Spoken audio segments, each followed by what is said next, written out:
আলী থানভী রহমতুল্লাহি আলাইহি এক মজলিসে গেছেন। যাওয়ার পরে তিনি আসার পরে বলতেছে, হুজুর আমি আপনার আলোচনা শোনার জন্য আসছিলাম। ভারতবর্ষ ওই সময় বেশিরভাগ ছিল ট্রেনে যাতায়াত। হুজুর ট্রেন তো শিডিউল তো এদিক সেদিক হয়, এসে আপনার আলোচনাটা পাই নাই।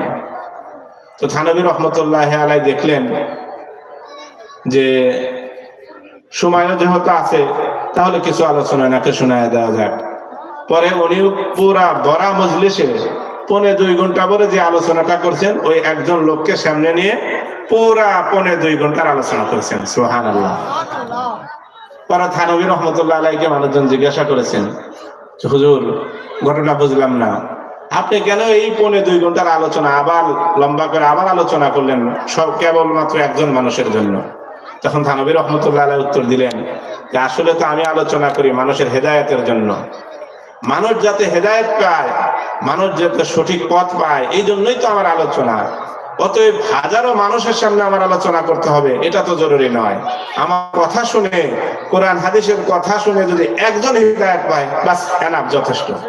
এই জন্য কম বেশি এটা আসলে মূলত আলোচনার জন্য এটা আসলে ডিপেন্ড করে না।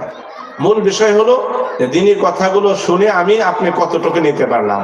এই জন্য মন খারাপ করার আসলে কোনো কারণই নাই। আমাদের মাঝে আসতে রমজান মাস, এই জন্য রমজান মাসের কিছু প্রস্তুতি দরকার। এ সম্পর্কে একেবারেই সময় কম, অল্প সময়ের মধ্যে আমি আপনাদেরকে কিছু বিষয় আলোচনা করব ইনশাআল্লাহ। রমজান মাসের প্রস্তুতি রাসূল কারীম সাল্লাল্লাহু আলাইহি সাল্লাম 2 মাস আগেই নিয়েছেন। রমজান শুরু হওয়ার আগে 2 মাস আগে থেকে আল্লাহ রাসূল সাল্লাল্লাহু আলাইহি সাল্লাম রমজানের কি নিয়েছেন? প্রস্তুতি নিয়েছেন। আল আযকার লিন নববী এক কিতাব আছে, এই কিতাবের 245 নম্বর হাদিস, হযরত আনাস রাদিয়াল্লাহু তাআলা আনহু থেকে হাদিসটি বর্ণিত।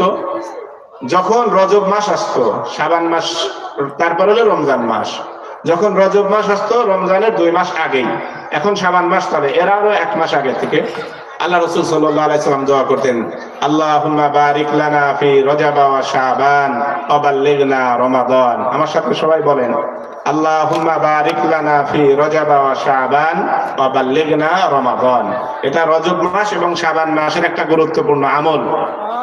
এই আমল করতে থাকা, আল্লাহুম্মা বারিক লানা ফি রজব ওয়া শাবান ওয়া বাল্লিগনা রমাদান। হে আল্লাহ